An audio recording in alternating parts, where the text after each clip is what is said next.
The first night Dana slept in her 1998 Ford Econoline in a Walmart parking lot in Tucson, the temperature inside dropped to 41 degrees by 3 in the morning. She had spent 6 weeks watching van life videos on YouTube. None of them mentioned the cold. None of them mentioned the fear. And not one prepared her for a security guard knocking on her window at 2:15 in the morning. She was not okay. But she stayed. 18 months later, she had paid off $14,000 in debt and bought land in New Mexico. This is not the glamorous version of van life. This is what actually happens when real people start this life with $3,000 and a dream that reality is about to get very honest with. Thing number 1, the van you buy will betray you. Every single person who has done this with a tight budget has a van story. Not a good van story. The van story. The one where the engine light came on 4 days after purchase, or the sliding door fell off on a Tuesday, or they discovered that what looked like surface rust on the wheel wells was actually the entire structural floor of the vehicle slowly returning to the earth from which it came. A man named Terrence, a 44-year-old former line cook from Memphis, bought a 2002 Chevy Express for $1,800 from a private seller who described it as a solid work van with minor issues. The minor issues turned out to include a cracked radiator, 2 bald rear tires, and a heater core so far gone that running the heat filled the cab with a sweet chemical smell that Terrence later learned was coolant mist. He drove it for 3 weeks before a mechanic friend told him he had been slowly poisoning himself every time he ran the defrost. What Terrence and people like him learned is a rule that sounds simple and is almost universally ignored. Before you buy any van for this purpose, you pay a mechanic $100 to inspect it. Not your buddy who kinda knows engines. An actual mechanic at an actual shop with a lift. $100 spent on an inspection has saved people from buying $3,000 problems disguised as transportation. The vans that hold up best in the accounts of people who did this on almost no money tend to be high-mileage examples of just a few reliable platforms. Ford Econoline vans from the 90s and early 2000s with the 4.6-liter engine. Dodge Sprinters from the mid-2000s, if you can find one without rust and are comfortable with the diesel quirks. Toyota cargo vans, which are rare and expensive, but almost legendarily reliable. Everything else is a gamble, and at $3,000, you cannot afford to gamble. Thing number 2, insulation is not optional, it is survival. Here's something that does not come through in the YouTube videos with the beautiful wood-paneled interiors and the string lights. Steel conducts temperature with a ruthlessness that will genuinely shock you the first time you experience it. In summer, an uninsulated metal van parked in direct sun becomes an oven that will exceed 130 degrees Fahrenheit inside before noon. In winter, the steel walls do not just fail to keep warmth in. They actively pull heat out of everything they touch, including you. Dana, the respiratory therapist from the opening of this video, did not insulate her Econoline before she moved in. She told herself she would do it after she had settled. That is a sentence that has cost a lot of people a lot of suffering. The insulation that works best for vans, and this is something people figure out after one brutal season, is a layered approach. Thinsulate, or a similar acoustic and thermal material for the walls and ceiling. Because it does not hold moisture and does not grow mold inside a metal box that sweats condensation every night. Rigid foam board cut and fitted into the floor cavities before the subfloor goes down. And spray foam for gaps, seams, and any place where outside air is finding a way in, which in a used cargo van is going to be more places than you expect. The total cost for a competent DIY insulation job in a standard cargo van runs between $250 and $400 in materials if you are sourcing carefully. That is not nothing when your total budget is $3,000. But the people who skipped it and spent a winter in an uninsulated van all say the same thing without exception. They would have paid twice that to have done it before the first cold night. One woman in Portland, who goes by the name Ren Online, described her first uninsulated November as sleeping inside a refrigerator that someone had bolted wheels onto. That is not a metaphor.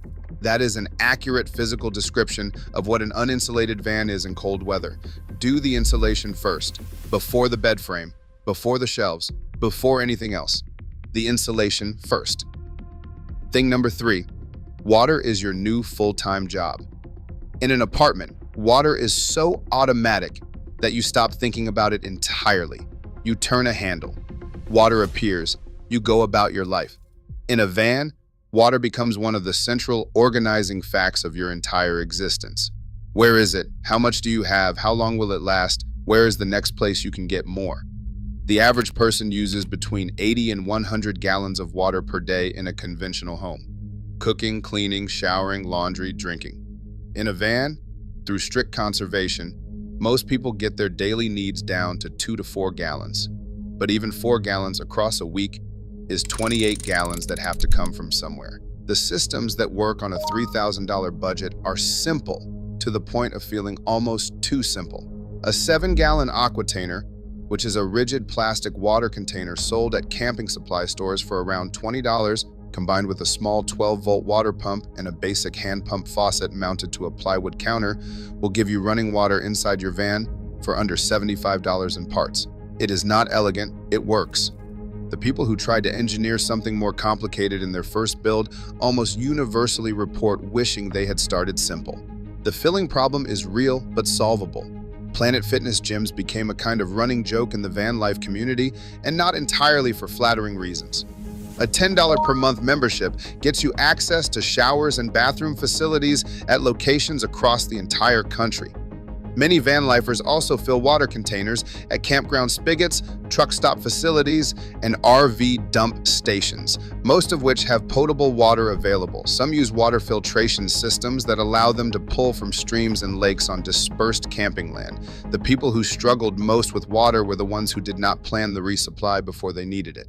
You want to know your next water source before your current container hits the halfway mark, not when it hits empty. Halfway. Thing number 4, you will lose your job if you are not careful. Nobody talks about this one enough. The logistics of maintaining employment while living in a vehicle are genuinely complicated, and they trip people up in ways that feel almost embarrassing to admit. The shower problem is the most immediate. You cannot show up to a job smelling like someone who slept in a van, which you did, but they cannot know that. Planet Fitness handles this for many people, but it requires planning time into your morning that you did not have to plan for when your shower was 12 feet from your bedroom. A gym membership, a reliable alarm, and a morning routine that accounts for the commute to the gym before the commute to work is the difference between keeping the job and losing it. The address problem is the one that catches people off guard. Most employers require a permanent address for payroll and tax purposes. Most banks require one to maintain an account. Most states require one for a valid driver's license. The solution that works, and that the van life community figured out collectively through a lot of trial and error, is a mail forwarding service. Companies like Traveling Mailbox or Earth Class Mail provide a real street address for around $15 to $25 per month. Your mail goes there. It gets scanned and sent to your email. You have a legal address. Nobody asks further questions. This is not a workaround. It is infrastructure. Set it up before you move in. Thing number 5, stealth is a skill you have to learn. The knock on the window at 2 in the morning is a rite of passage in van life that almost everyone experiences at least once and nobody enjoys. It is a police officer, or a security guard, or an angry homeowner, or occasionally just a very concerned stranger who wants to make sure you are not dead. You are not dead, you are trying to sleep. But now you are not sleeping. Now you are sitting up in the dark, trying to find your pants. Stealth parking is the art of parking a vehicle you live in somewhere that nobody notices you are living in it. The rules that experienced van lifers converge on are consistent. Arrive late, after 10 at night if possible. Leave early before 7 in the morning. Never park in the same spot more than 2 nights in a row. Do not run your engine while parked for extended periods. Cover your windows completely. Keep the exterior of the van clean and unremarkable. No bumper stickers. No curtains visible from outside. No lawn chairs unfolded next to the rear doors. You want your van to look like a work van that someone drove to this location and forgot about. The locations that work best are the ones that have a logical reason for a van to be parked there. Industrial areas near warehouses, side streets in mixed commercial and residential neighborhoods, casino parking lots which are open around the clock and where nobody blinks at an occupied vehicle, 24-hour gym parking lots, hospital parking structures, particularly if you work at the hospital, which is a situation more traveling nurses have found themselves in than the hospital administration probably realizes. Thing number 6, mental health will hit you like a wall. This is the part of the video where the tone shifts, because this is the part of van life that the aesthetic does not capture and that people are not prepared for. Loneliness in a van is a specific, concentrated kind of loneliness, not the loneliness of being isolated from people. You can park in a crowded city and be surrounded by millions of people and still feel it.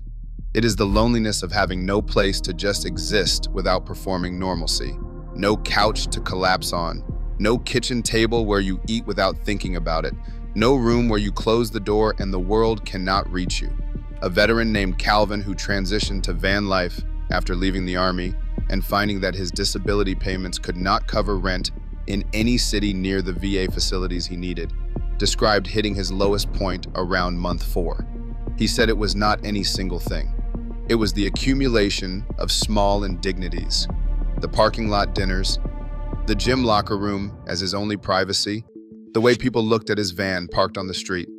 He described one night sitting in a Denny's parking lot at midnight, eating crackers from a sleeve because he did not want to sit in his van anymore and could not afford to go inside. He said he sat there for 2 hours just to be somewhere with lights.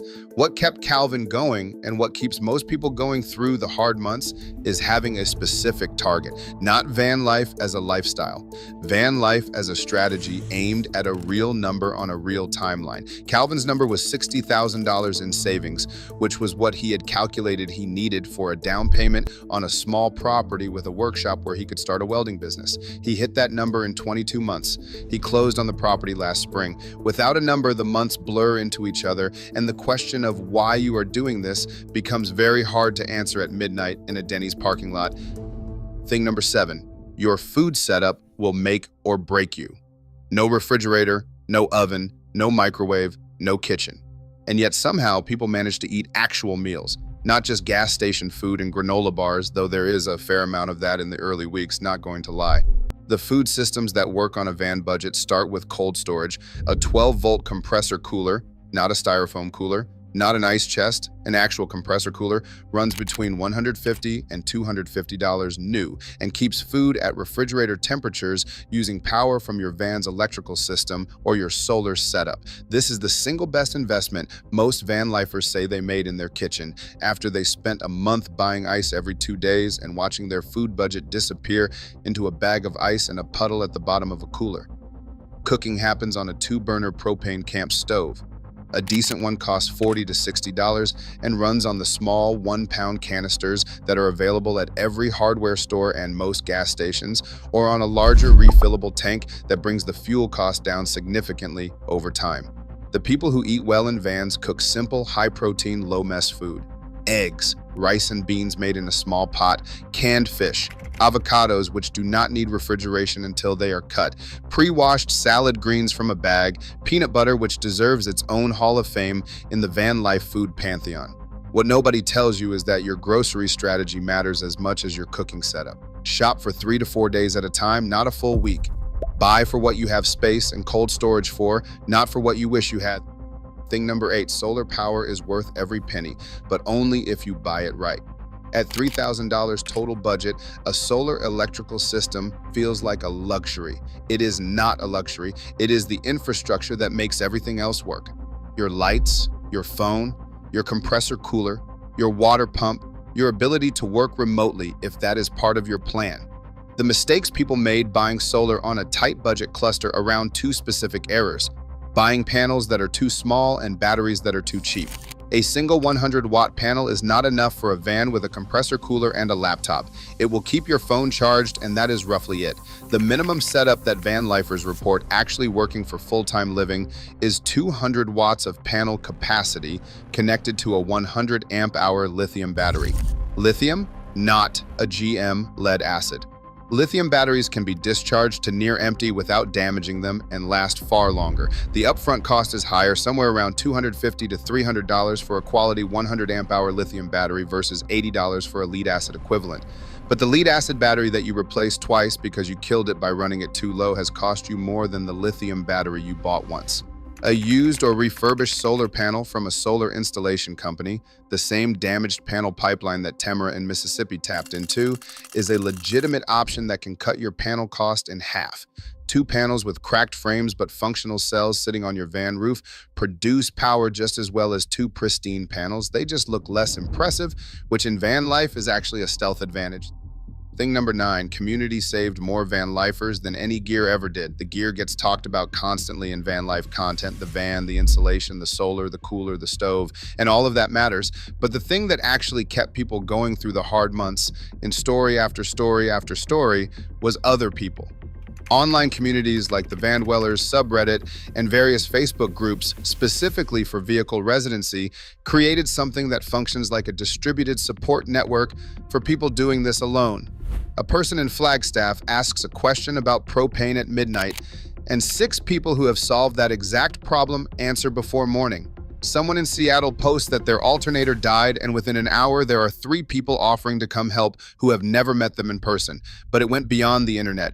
In parking areas on public land outside cities like Tucson, Flagstaff, and Albuquerque, land managed by the Bureau of Land Management where dispersed camping is free and legal, informal van life communities form and dissolve with the seasons.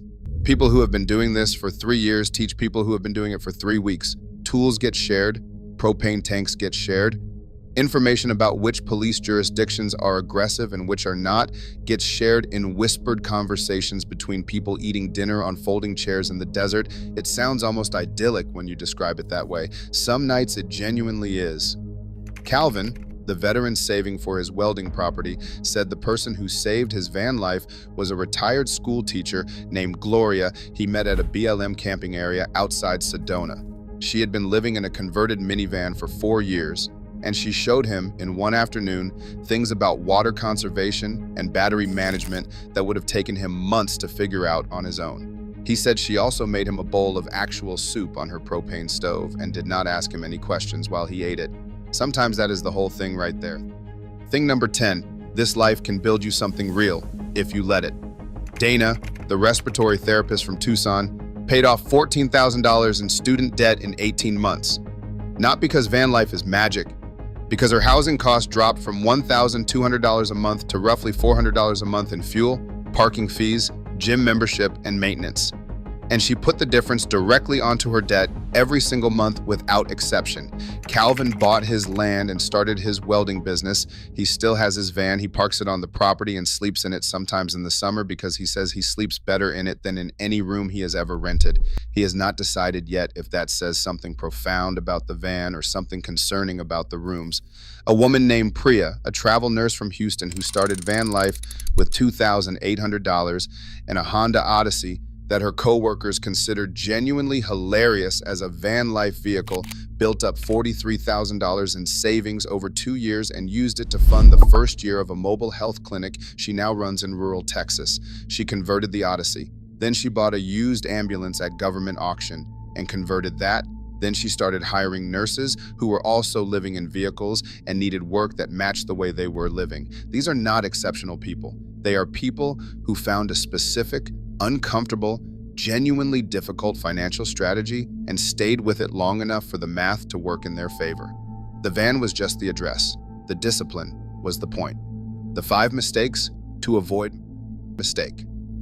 Number 1, buying a van before sleeping in one. This sounds so obvious that people dismiss it. And then they buy a van, move into it, and discover on night 3 that they are deeply claustrophobic in enclosed spaces, cannot sleep with road noise, and have a bad back that has very strong opinions about any mattress thinner than 6 inches. Before you spend anything on a vehicle, borrow a friend's truck, rent a cargo van for a weekend, or sleep in your back seat for 2 nights in a row. Not because it is fun, because you need to know before you spend $3,000 whether you can actually do this. Some people truly cannot. There is no shame in that. There is a lot of shame in finding out after you have already sold your furniture. Mistake number 2, skipping the build and moving in. Anyway, the plan is always to build it out once you are living in it. The reality is that once you are living in it, you are exhausted from the logistics of living in it, and the build never happens. You end up spending 6 months in a van with a sleeping bag on a plywood floor with no insulation, no storage, and a bungee cord holding your water container to the wheel well. The people who thrived built first, even if the build was modest, and moved in after. Minimum viable build before you sleep in it permanently. Insulation, a real sleeping platform, blackout window covers, and some form of storage for your clothes and food. That is it. That is the baseline. Do not skip it. Mistake number 3, Parking in the same spot more than 2 nights. Every experienced van lifer has a story about what happened when they got comfortable parking somewhere. The city tow. The neighbor who started leaving notes. The landlord who called the police. The security guard who showed up every night for a week until they left. 2 nights maximum in any single location is the rule that keeps you invisible. The moment you become a regular presence anywhere, you become a problem that someone is going to decide needs solving. Move, rotate, never let any single spot start to feel like home. Home is the van. The spot is just where you parked it tonight. Mistake number 4, telling everyone where you park. Not everyone, not your coworkers, not your social media followers, not the person you matched with on an app last Tuesday who seems really nice and definitely is not going to do anything weird with that information. The location of where you sleep at night is private information. In practice, you can tell a specific person you genuinely trust for safety reasons. Everyone else gets told you are staying somewhere nearby or that you are between places right now. The people who were casual about this information ended up with strangers showing up at their van, or with employers finding out about their living situation in ways that created complicated conversations. Your parking spots are need to know. Very few people need to know. Mistake number 5, forgetting that this is temporary if you want it to be. This one is quieter than the others, but it might be the most important. Van life has a gravitational pull. Months blur into years. The savings grow, and the reason you started this starts to feel like something you read about once, not something you decided. People forget to set an exit. They forget that they chose this as a strategy, not a permanent address. Before you move in, write a number down. The amount you need to save, the debt you need to clear, the land you need to buy. Put it somewhere you will see it every single day. Because van life with a destination is one of the most powerful financial tools a person on a modest income can use. Van life with no destination is just a parking lot that moves around. Know which one you are in at all times. There are still somewhere between 1.5 and 2 million people sleeping in vehicles in America tonight. Some lost everything. Some chose this deliberately, with a number written on a napkin and a timeline taped to the dash. Dana is on her land in New Mexico now. She said the van taught her she was more capable than any comfortable life had ever required her to be. That is not a bad lesson for 41 degrees and a flashlight on your window to teach you.